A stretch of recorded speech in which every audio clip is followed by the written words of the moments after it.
2. My mother let me pierce my ears when I turned 18, 7 years later than the white girls at school. The lady at Claire's said my ear wouldn't bleed, but it did. The blood didn't stop until I took out the piercing. 3. I have never bled from my eyes. I have cried many times, but it was only water. 4. My brother's nose bleeds at night. His pillow looks like I should be serving consecutive life sentences for attempted murder. The nosebleeds stop whenever he's in Taiwan. It's because the air is good here, Sun Google says. Outside, the AQI is 112. 5. I cry when I get my first period. The placid lining of the always maxi pad sticks bloody to my thighs. It feels like I'm wearing a diaper, I complain. Get used to it, my mother says. This is your life for the next 30 years. 6. The doctor says I have hemorrhoids and should limit straining. I can't, I tell him. I'm always straining. In this country, you have to strain for everything. He looks at me. Man, I meant when you're on the toilet. 7. I like to curse in other languages. Tamada when I stub my toe. Tell when my parents text me. Channa when someone cuts in line in front of me on the subway. A woman in the station whips her head back to stare at me. Why are you staring? I want to say. I am not bleeding from the mouth. I am not bleeding from anywhere.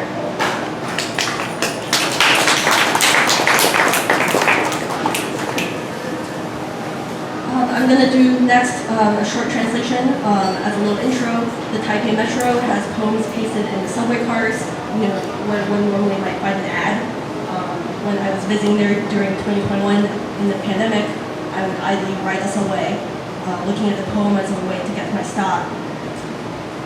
So here's a poem I took a picture of on the blue line, and my English translation of it. It's called I Already Have No Anger. What is it that's let me lose all my rage? Catch a ride with a friend, or not. Idly discuss the important things in life. Trees, sunlight, a lake, a cat. I'm not angry, can already calmly finish drinking a cup of coffee. Towards an unfinishable volume of poems to feel relief.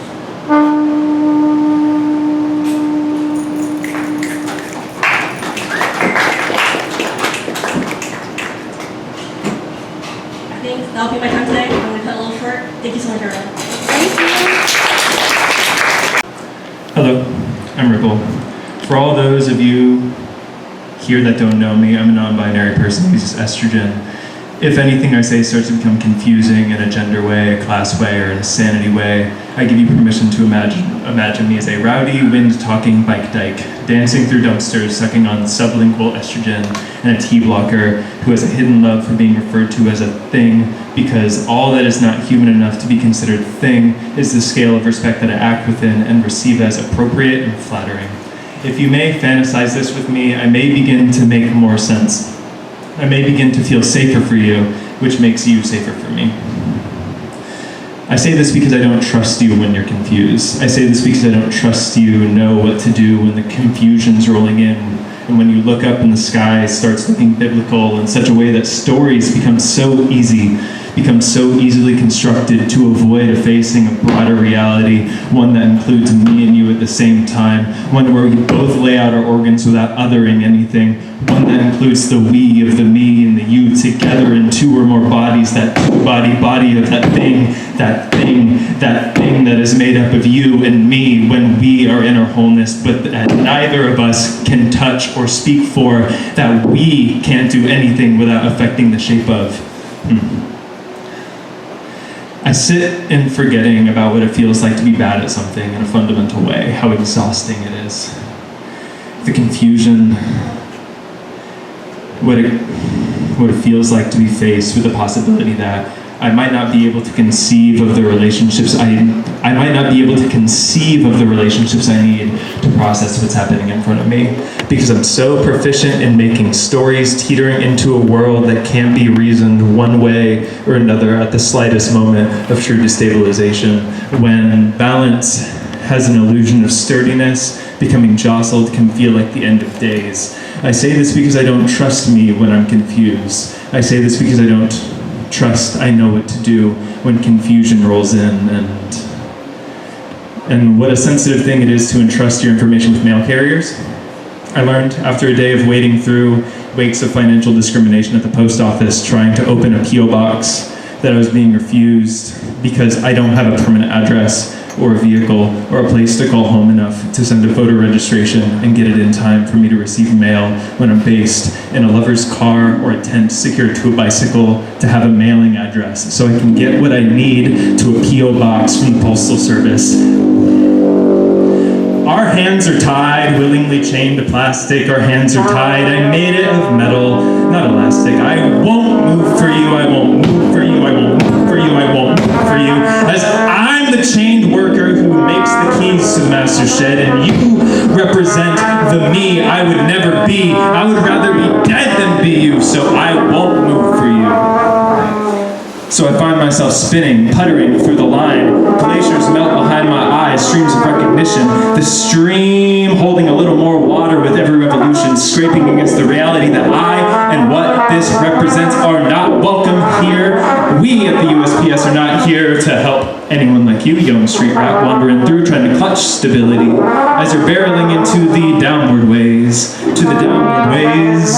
where I'm a threat to what you hold, secure just by stepping onto the lower ground.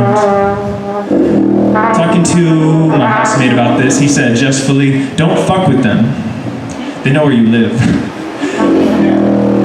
Don't let those little shorts fool you." And I heard, "Don't let their allure, don't let their constructed fantasy fool you, you who is young enough to be fooled." And I hear, "Their uniform presence, attractive and gentle, is an extension of the military, ensuring that those with stake in residence get to remain comfortable and flexible when comfort is a coffin, and those who lie in obscurity die with unmarked graves, which may represent the representational ongoing threat of the consequences of deviance." Side note, and public service announcement. For those who do not know, someone who may need to know, you can open up a box at UPS and it can double as a physical address. If you have state insurance, it can double as a second form of non-photo ID, and if you're privileged enough to have a photo ID present, you can use state insurance to double as your non-photo ID. So if you need a P.O. box and you don't have an address, go to UPS. That was the part of unpoetry, unwinding, unfurling, becoming unclean on the floor, mixing with dirt and tangling together, dragging feet on the pavement, creating holes in your socks, and darn it. With this tangled mess, I can't darn this, but this was never about patching or healing. It was about revealing, upheaving. It was about cremation. It was about castration.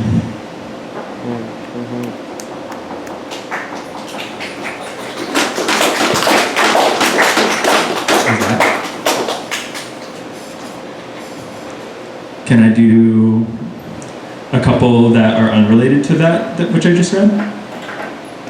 Okay. Yes. Great. These are more like poetry poems.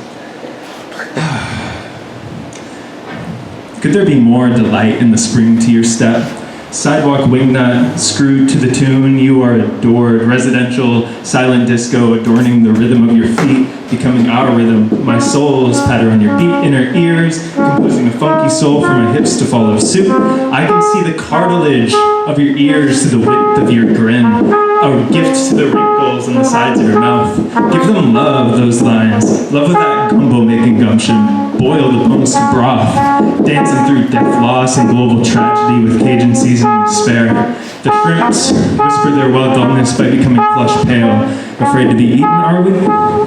Fear today is smelling like dinner, and dinner is smelling a lot like kinship. There's somebody dancing on the sidewalk, and I wrote that for them.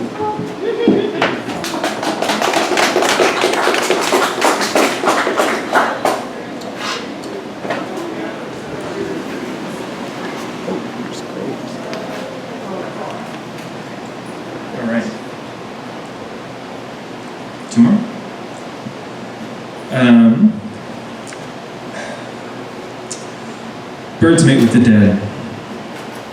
Every day, they lay in the dirt and reproduce 6 feet away from the remains of who was once oppressed, once prudent. fluffing their feathers, rolling in pleasure, of which was obscured in the lives of those who are now bones and ashes. Esser, Emil, Johnson, Olson. Thank the ancestors we get to live among the regression of everything they worked to build, or at least the start of it. Countless generations of walls, structures, compartments, reasons that birds have never known but have certainly felt. That crow cackle on, amused, that sparrow sing beyond, and that hummingbird take nectar from. Every spring, summer, conifer, maple welcome new kin.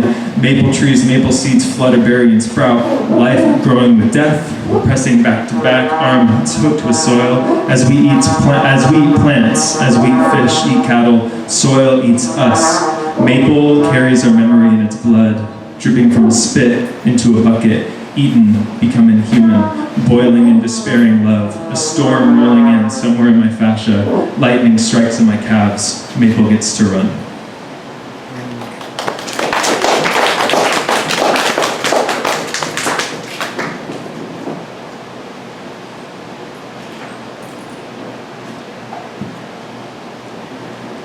You know, I'll do something really dissonant for this one. Sure. Yeah. Yes, thank you. I'll start. I'll go to you.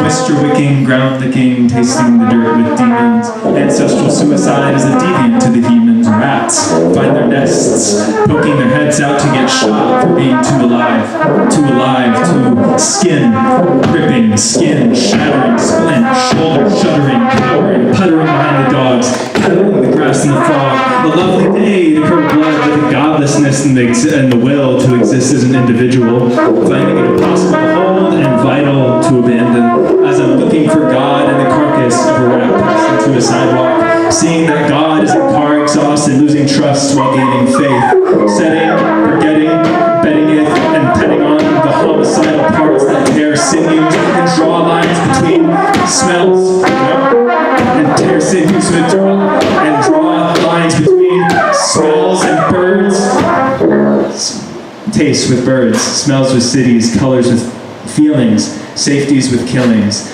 Dear God, what is meaning when purpose is accidental, and creating is selfless, and giving is receiving, and gifting is receiving, and receiving is decadent when enough is a feast. But this opulence, this richness that takes away from the good of the many, so that the hungry grow hungrier, that the angry grow violent, as pockets get fatter, as addictions are supported, as myths are created for beings to be exploited, to be made into and seen as objects, resources, capital, punishment, sitting on the electric chair, standing on the new stool for the unfortunate crime of existing under a God that sees his children as needing to prove their worth, their value. When value is a story, when worth only implies something worth less, average, and more. The class system is written in our writings of the stars, when the illiterate carry the weight of wisdom, and the sad fucks stuck thinking that love can be measured, seeing blood as produce, and that owning is virtue, have written the stories that determine our value. Thank you.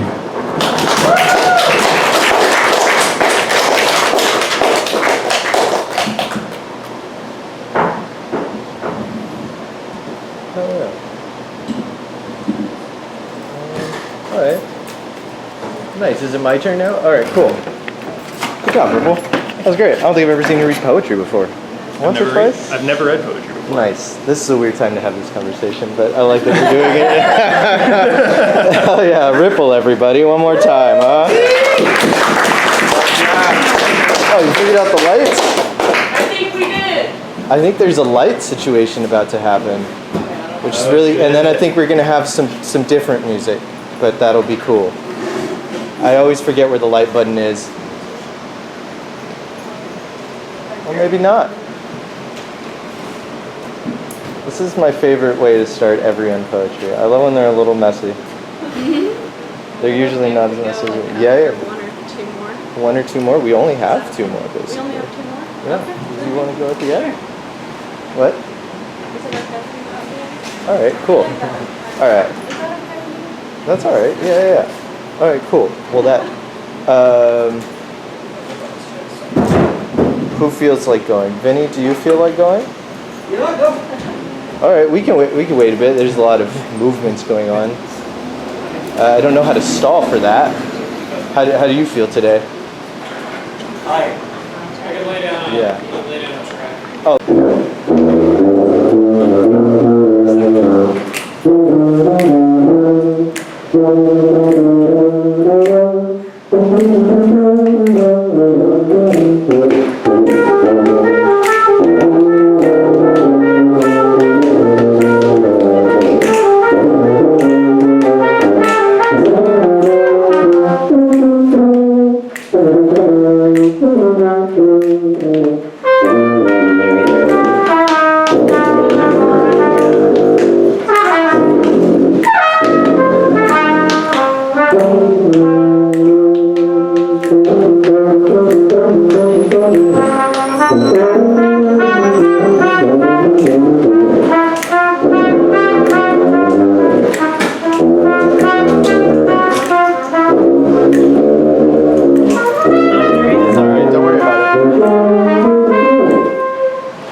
Nice.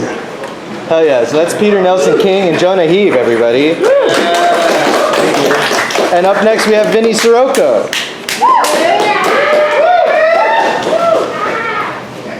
Howdy. I'm Vinny. I'm bad at microphones. Oh yeah. Before I get too far into this, I wanted to say that if anybody is interested in taking or teaching writing classes, Common Area Maintenance is starting a pilot writing program this fall. If that is something that is interesting to you, and it should be because you are here at one of the last bastions of print media in the city, please come talk to me. Please, please, please come talk to me at the end of the show. I'll send you some forms. It is very cool, and you are interested.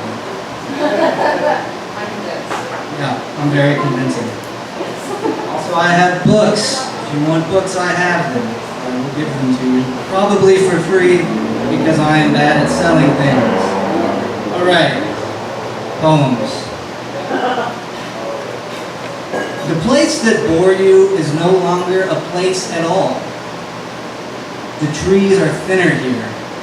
Skinny tendrils grasping at the firmament, all the while preaching hellfire, earthly damnation, vinegar and pig's blood. All of it contained inside the point where highway meets horizon. The house that held your grief, Lord knows there was enough of it, now polished into ruins. Swaddled in the barren embrace of an empty tobacco field. What a spot for a parking lot. A Piggly Wiggly and a Wendy's. You wonder about the creek, the Cheeto-eating catfish, the comforting suckle of leeches, the honeysuckle hiding deer ticks the size of Roosevelt dimes. Who will hold ichor? Who will hold space for the ichor oozing from your memory? Alright. These next ones, I'm messing with the title, so you come find me again because you're going to talk to me about Cam. And then also tell me which of these titles are better. So, you guys have a lot of homework, but pay attention. I'm either going to call this Processed Hope, or this is not a poem about pepperoni pizza combos. I think one of those is good.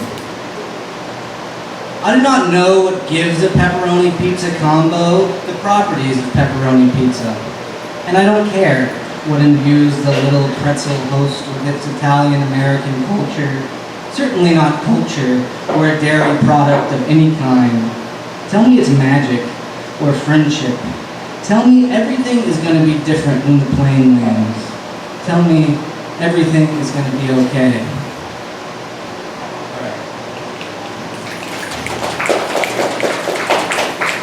Now we're either going to call this one projection, or we're going to call it Washington State hasn't had a documented case of raccoon rabies in 75 years. That's true, according to animal control. They might have just been trying to assuage. Who knows? I don't trust anyone. Certainly not animal control, the fascists. Shuffling down the street, the sidewalks are lava.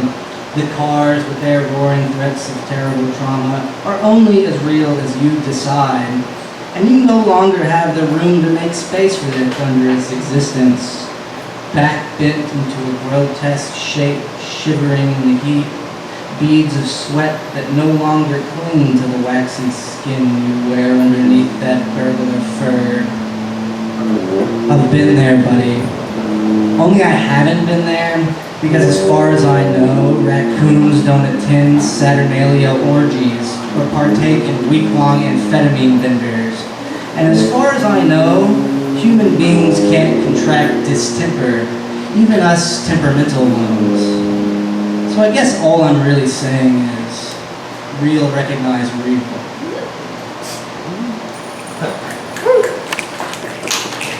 That's it for the titles. The rest of these have titles, so you don't have to pay attention in anymore. But you should, because some of them are maybe have a good line or two in them. Alright, this is called Volatile Patterns in Brain Chemistry. It's like that one time an ingrown toenail turned the middle pink pain shot up to the knee with every step. I thought to the finger, the middle one a reliable digit. I walked for weeks like that, until searing became just another part of me, another reliable digit. It wasn't until a little home excavation, a little home surgery excavated the slivers of keratin, 3 little pieces and a drop of blood, I noticed my weight, its consequences, the linoleum, all coming together to illuminate an absence of absence.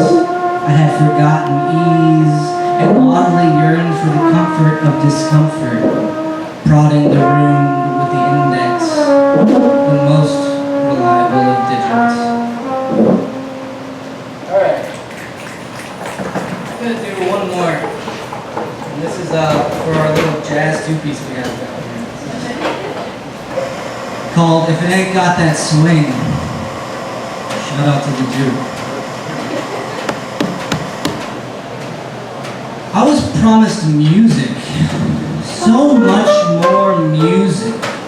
And God knows I've searched for it in all the usual places. The concert halls, the fine art galleries, the avant-garde poetry readings, the bottoms of cheap liquor bottles, the sweaty embrace of various lovers, the plastic smoke of dimethyltryptamine, and listen, I am listening, and I suppose the chattering sounds of depressive ruts tunneling into neuroplasticity sound a bit like the old chain gang tunes of yore, and I agree that we've all got the blues squealing deep inside of us for an audience of gut bacteria. But at some point, it stopped being beautiful.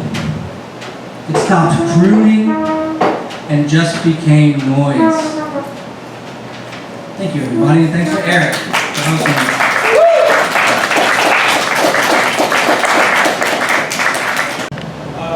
You do the first 2. The third one, I have a scheme. So I'm going to do 3 poems, 2 shorter ones, and 1 longer one. On that one, I have these finger symbols, I got 2 pairs. Like some on this side, some on this side. So we'll give you the instructions. And it's time for you to take them out.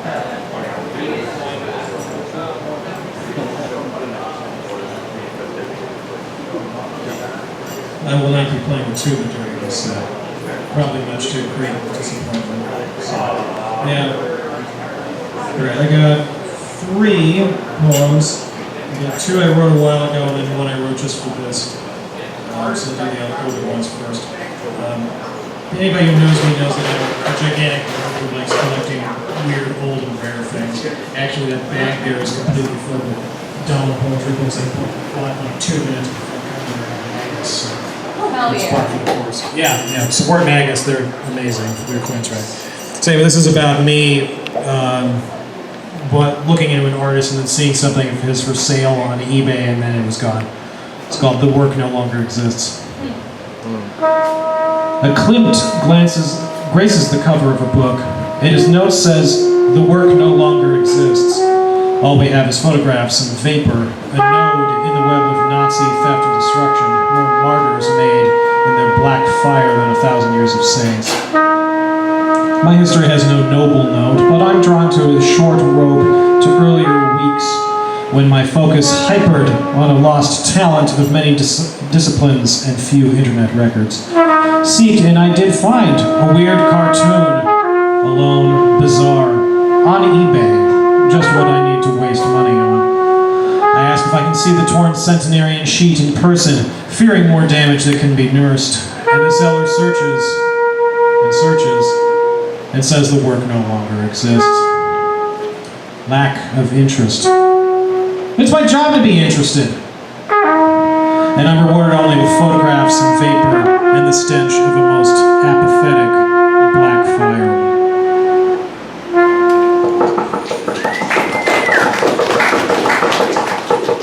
Here's a short one called Lagomorph. I mostly write really short poems, and this one's slightly longer than that. I actually have a chapbook for sale. It's kind of old and has really short poems in it that I think are pretty good. So if you want one of those, come talk to me afterwards. They're for sale. I'm trying to fund a music project for later in the year, so that'd be really cool if you could buy one. So anyway, Lagomorph. No, really, you're too kind. I only have rabbit wisdom. It's good for short spurts. Hare wisdom lasts longer, with hound legs galloping it across grass and field. I'll get gobbled sooner, being fat and short-legged, but I'm consoled in the belief that hare's legs were pulled to length by ugly spirits who tear their insides.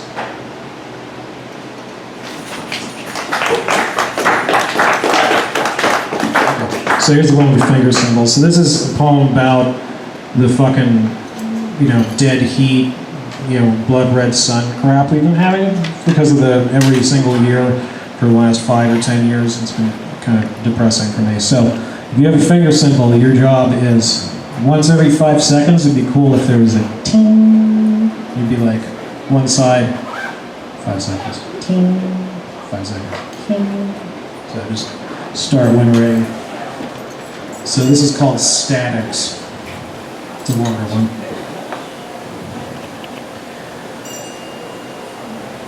It's less that I can't move and more that I won't. It's cyclical, sure, like a phoenix. All those trees burned somewhere else, and the smoke swooped in here and settled, convalescing, couch surfing on our faces and lungs until rebirth kicks it in the pants, up and out of airspace, and our host duties can come to an end. And sure, I didn't know how large it was alive, so what's justified in complaining about how big its wings have spread, how they block the sun, not out, just through, infected, the bird's wounds transferred. I have no expertise for dramaturgy, but it's easy to see we woke up in a tumultuous second act, the lights blood-colored by gels. And because the director left the blocking up to us, I'm stuck on my mark or rushing to my exit. Or maybe it's a nautical play and I forgot my lines, except red sky at morning, sailors take warning. Us natives aren't accustomed to direct sunlight, but no screen should make light harder to bear. Billions of particles, UV repellent, insistent of their presence, flash mobbing every square inch a house of mirrors so the sun is everywhere at once, laughing at our escape attempts. No, you might think of honey. All those crystals, that viscous architecture, the speckles of texture, luscious grains. Then it's been spread on and in me, having been left on the stove overnight, all of its sugars stale and scorched.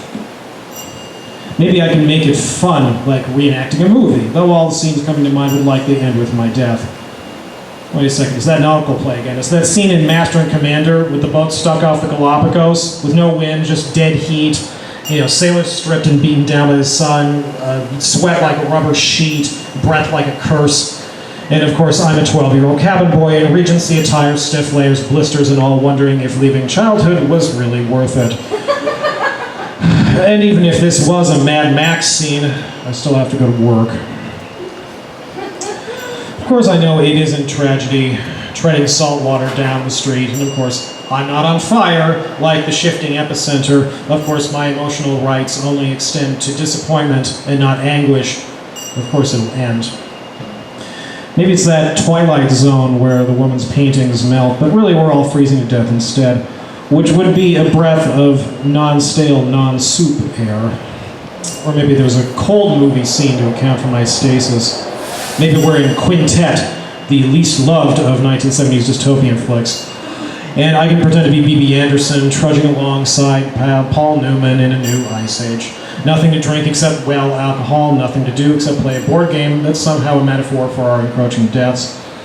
But as usual, the rules were spoken at me and bounced off my ears like a balloon, then rose in the hazy sky, vanishing sooner than usual into a dirty blanket. And just like the newly yearly smoke, the returns and reviews are terrible.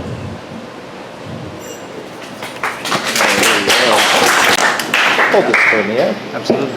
Thank you. Okay. Cool. So I guess I'll go, and then we'll have like a weird, we'll have a stage turnover, if that's what you say, and then we'll just move on with our nights. Oh, sick catch, bro. I got coffee. I'm starting to feel good. Oh, it's my first cup of coffee today.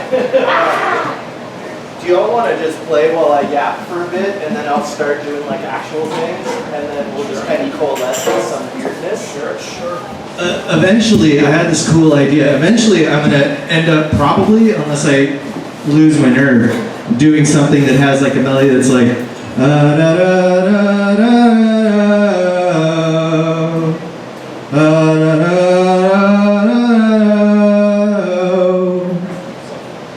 Yeah, so we'll get there. But for now, yapping, and then I'll find some books, and then we'll move on. Why the fuck am I using this? I hate mic stands. I don't even like microphones. Oh, man. Cool. Well, the yapping is that I'm glad y'all are here. Thank you for being here. Yeah, give yourself an applause. 7 p.m. is so early on a Saturday and y'all are here. And like Vinny said, I dig so much that she said it's like one of the last places to get print fucking media in this place that's not a shitty Barnes & Noble. I mean, I'm sure there's probably other places that I'm not thinking about. I mean, there's many places, but I mean, like, the fact that what we do as writers is make printable things, and the fact that the places that sell those printable things are just fucking getting wiped out, really, like, makes you believe and see that your cultural extinction is near. Which is not what I meant to say, but it's way darker than what I meant. I was trying to end on this hopeful note, right? I've been so obsessed with just like what poetry is in general, right? For me, it's verbal. For me, it is more an art project than it is an event series. But then I come here and all y'all are, you know, it's way more full than I thought it would be, and everyone's on time, and all the artists here like really wanted to be here, and they like for the most part have talked to me and approached me, and it always makes me happy to know that I can hold space and that Bulldog News can hold space. So in terms of what poetry is, it's very much an opening of space. It's very much a holding open of things and letting people be here.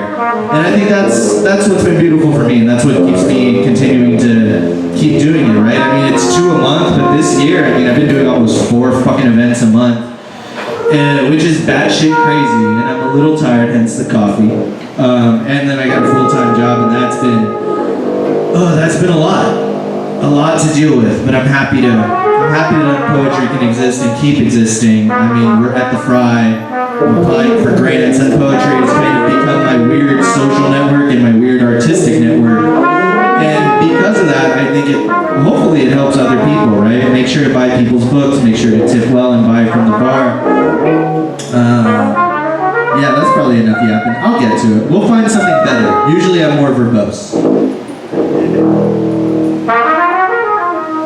Yeah, that's nice. This is good. How about our musicians, huh? I was hoping there would be like a karaoke. It's so fun. It's so fun. I wasn't sure what I was going to read, and then I found a bunch of papers stuffed into this page, which felt like very mystical. So let's do this. It's about Orpheus. Did you all ever see Jean Cocteau's Orphée? It fucking rocks, right? Yeah, so Orpheus all day, but only because I think of Orphée. Orphée? I don't know, I'm not French, I'm from Texas, fuck it. Sex, drunkenness, and blood always evoke the world below, and to select a few gave promise of a blessed life among the dead. But the Thracian Orpheus, singer, voyager to Hades, and victim torn to pieces like Dionysus himself, promised even more. Orpheus. This is how it happened. We were climbing the path through the forest of shadow. Cocytus, the Styx, Charon, the skiff, and the screams of the damned were far behind us. Reflected on the leaves, I could just make out the first glimmer of the sky. But I was still down there in Hades, and that show was still with me. I was thinking that someday I would have to go back down, that what has been will be again. I was thinking of my life with her, how it had been before. Someday I would have to finish again. What has been will be. I was thinking of that cold, that emptiness I had passed through, and which she was carrying with her in her bones, her marrow, her blood. Was it worth the anguish of coming back to life? I was thinking of this when I saw the first glimmer of the light. Then I said, let's finish it once and for all, and I turned around. Eurydice disappeared like a snuffed candle. All I heard was a faint squeal like a mouse skittering to its hole. Strange story, Orpheus. I can barely believe it. People here used to say that you were loved by the gods and the muses, and like me, many bacchantes follow you because they know you're in love and unhappy. You are so much in love that you alone among men have gone through the gates of nothingness. No, I don't believe you, Orpheus. It isn't your fault that destiny misled you. Destiny has nothing to do with it. My destiny not misled. It's absurd that after such a journey, after looking nothingness in the face, I should have turned around on a sudden impulse or by mistake. Here they say you did it for love. Nobody loves the dead, and yet you mourned her. Wandering the mountains and hills, searching for her, calling her. You went down into Hades. Wasn't that love? You claim to see things like a man. Then you must know that there's nothing a man can do with death. The Eurydice I mourned was a season of life. I was looking down there for something very different from my love. I was looking for a past which Eurydice knows nothing of. I understood this among the dead while I was singing my song. I saw that shades stiffen and stare vacantly, heard the lamentation stop. Persephone hid her face, and Hades himself, the inscrutable lord of the shadows, leaned forward like a mortal man and listened. I understood that the dead are nothing. Grief has distracted your mind, Orpheus. Who wouldn't want his past again? Eurydice was almost reborn. Reborn for what? Only to die all over again, Bacchante? To carry in her blood the horror of Hades and to tremble at my side night and day.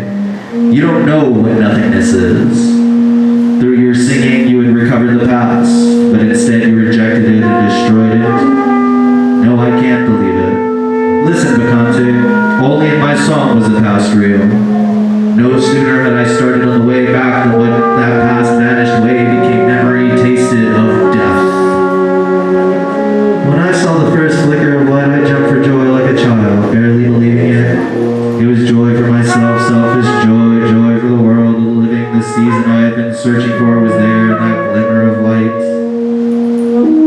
The woman following me no longer mattered. My past was that first gleam of light. It was a song in the morning, and I turned around. I can't believe it, Orpheus. How could you have endured such a loss? Those who saw your face when you came back were frightened. For you, Eurydice was a season of life. Nonsense. When Eurydice died, she became something else. The Orpheus who went down into Hades was no longer either husband or widower. The grief I felt at the time was like the grief of a child. You smile when you remember it. That season is over. When I wept, I was no longer looking for her, but for myself, for a fate, if you like. I was listening to myself.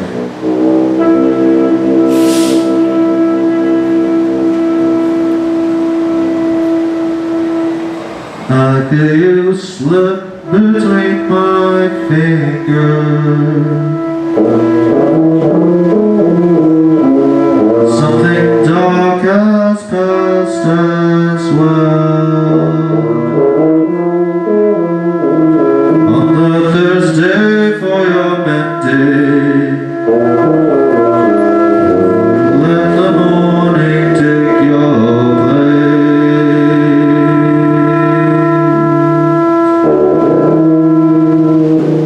Oh, don't you realize me? Something dead ain't past as well. At the black gates of the empire,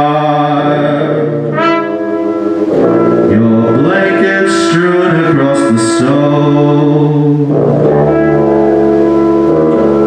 To speak of you, to speak of warehouse,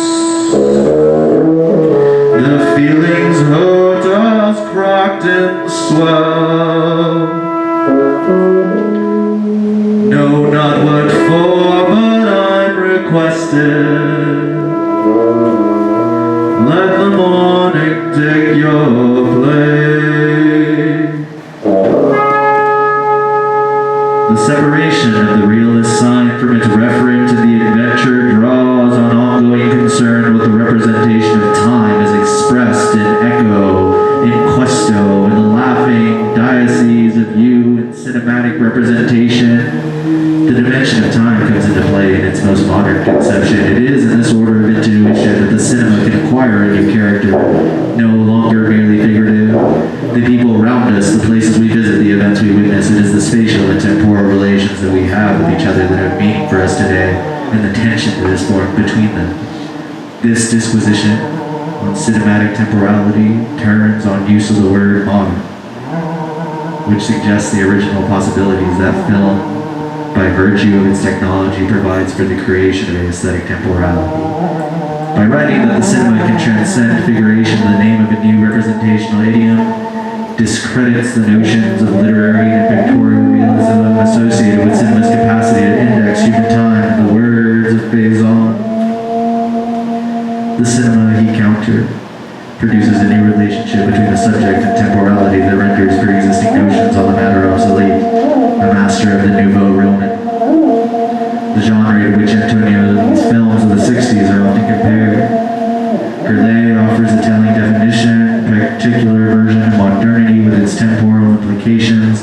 The tension between fact and image does recall to the viewer the meaning of its own tending to formal, does gesture in the sequence of phenomena, the trademark practice of linking objects to analogy, explicit references of creation, a sense of nostalgia, absence of the interpreter, asking who it was, from an artificial world that dominates destabilizing realm of vanishing evidence, troubled self-reflection, yet the subsequent film continually returns her intimate life into new networks of portraiture, the softening of visual elements that humanizes the building of structures within the energy of imperfection of bodies, dialectic, disciple of the poet.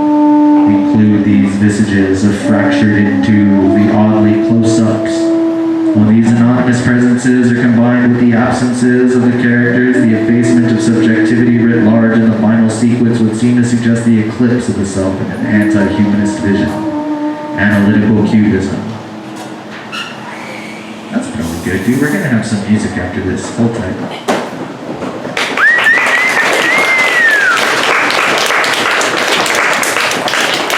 Where are you, Hannah?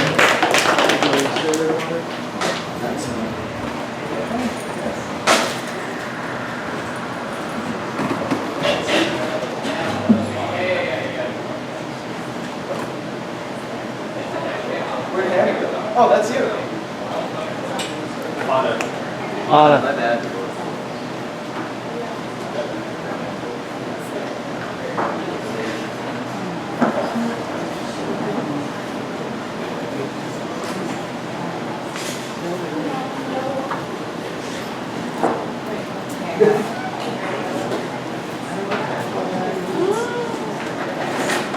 Oh, I see it.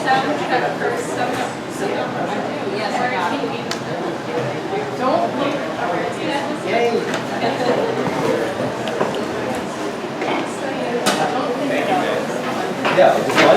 Yeah, it was fun. This is great. Yeah. Did you like the ACOSTA? Oh yeah, thank you.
chill and do whatever you